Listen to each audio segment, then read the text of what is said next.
আসসালামু আলাইকুম আব্বু, কি করছেন আপনি?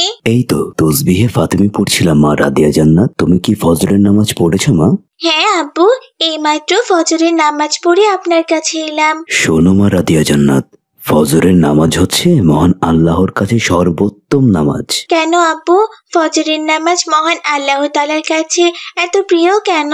কারণ তুমি আমাকে একটা কথা বলো তো মা, ফজরের নামাজ পড়তে ওঠার সময় তোমার আলসেমি লাগে না বলো? হ্যাঁ আব্বু, লাগে তো।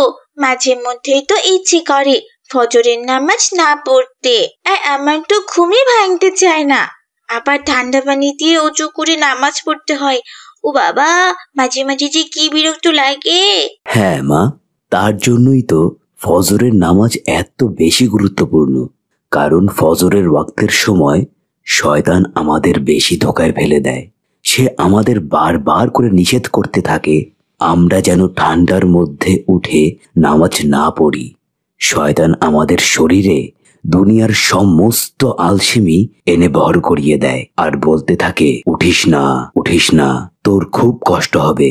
এত কষ্ট করে নামাজ পড়ার কি কোনো দরকার আছে? তার জন্যই কি আব্বু ফজরের নামাজ আল্লাহ তাআলার কাছে এত বেশি প্রিয়? হ্যাঁ মা রাদিয়া জান্নাত, ফজরের ওয়াক্তের সময় কেউ যদি শয়তানের সকল বাধা উপেক্ষা করে উঠে অজু করে নামাজ আদায় করে নেয়, আল্লাহ সেই বান্দার উপর সব থেকে বেশি খুশি হয়ে যান। মহানবী সাল্লাল্লাহু আলাইহি ওয়াসাল্লাম বলেছেন, ফজরের 2 রাকাত নামাজ দুনিয়া এবং দুনিয়ার মধ্যে যা কিছু আছে সব কিছু থেকে উত্তম। সহিহ মুসলিম, হাদিস 725। আর মহান আল্লাহ তাআলা বলেছেন, হে আমার বান্দা, তোমরা ফজরের সময় কোরআন তেলাওয়াতে যত্নবান থাকো। কিন্তু আজকে তো আমি কোরআন তিলাওয়াত করিনি আব্বু। তুমি প্রত্যেক দিন অবশ্যই ফজরের নামাজ শেষ করে কোরআন তেলাওয়াত করবে আর আল্লাহর কাছে মোনাজাত করে সাহায্য চাইবে। তাহলে আল্লাহ তাআলা তোমাকে কখনোই ফিরিয়ে দিবেন না, অবশ্যই তার রহমতের দরজা তোমার জন্য খুলে দিবেন। আব্দুল্লাহ যখন তার মেয়ে রাদিয়া জান্নাতকে ফজরের ওয়াক্ত সম্পর্কে এসব কথা বলছিল, ঠিক তখনই তার স্ত্রী হালিমা তাদেরকে ডেকে বলল, কি ব্যাপার, 2 বাবা মেয়ে কি বিষয় নিয়ে গল্প করা হচ্ছে শুনি? এইদিকে যে নাস্তা ঠান্ডা হয়ে যাচ্ছে, তাড়াতাড়ি আসুন, নাস্তা করে নিন। চলো মা রাদিয়া জান্নাত, তোমার আম্মু নাস্তা করার জন্য ডাকছেন। আচ্ছা ঠিক আছে আব্বু, চলুন। এরপর আব্দুল্লাহ আর রাদিয়া জান্নাত নাস্তা করার জন্য ডাইনিং টেবিলে গিয়ে বসে পড়ল। আম্মু, আজ তো দেখছি তুমি আমার জন্য রুটি আর হালুয়া বানিয়েছো। রুটি হালুয়া আমার খুব পছন্দ। ইস, কতদিন ধরে রুটি হালুয়া খাই না, আজ খুব মজা করে খাবো।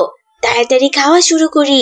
এই বলে রাদিয়া জান্নাত রুটি আর হালুয়া খেতে ধরলো। তখনই তার মা হালিমা বলল, কি ব্যাপার মা রাদিয়া জান্নাত, তুমি এটা কি করছো? কেন আম্মু, আমি তো রুটি আর হালুয়া খাচ্ছি। আমি সেই কথা বলছি না রাদিয়া জান্নাত, রুটি আর হালুয়া তো আমি তোমার জন্যই তৈরি করেছি, তুমিই তো খাবে।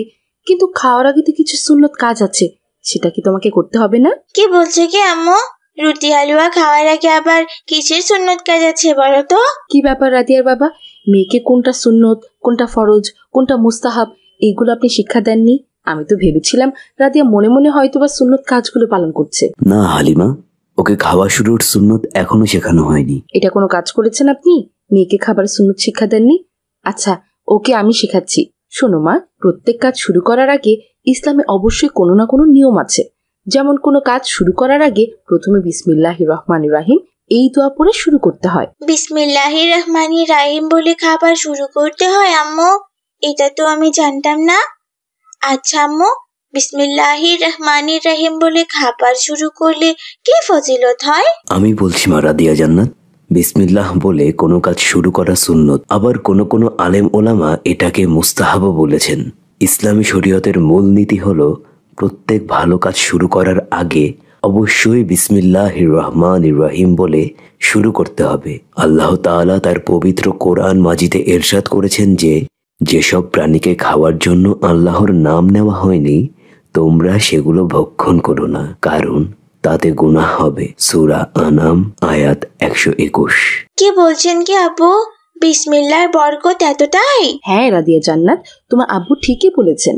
এছাড়াও আয়েশা রাদিয়াল্লাহু তাআলা আনহু বর্ণনা করেছেন, যখন তোমাদের কেউ খাওয়া শুরু করবে তখন যেন অবশ্যই বিসমিল্লাহ বলে। আর যদি সে বিসমিল্লাহ বলতে ভুলে যায় তবে যেন সে বলে বিসমিল্লাহি আউয়ালুহু ওয়া আখিরুহু। আচ্ছা আম্মু, আমি তো বিসমিল্লাহ না বলে খাবার খাওয়া শুরু করে দিয়েছিলাম। এখন কি তাহলে আমাকে এই দোয়াটা পড়তে হবে? হ্যাঁ রাদিয়া জান্নাত, তুমি এক্ষুনি এই দোয়াটি পড়ে নাও। ঠিক আছে আম্মু, তুমি দোয়াটা আমাকে আরেকবার বলো তো। আচ্ছা মা রাদিয়া, বলছি। বিসমিল্লাহি আউয়ালুহু ওয়া আখিরুহু। এখন তুমি বলো তো মা। বিসমিল্লাহি আওয়াল্লাহু ওয়া আখিরাহু। এই তো মা, খুব সুন্দর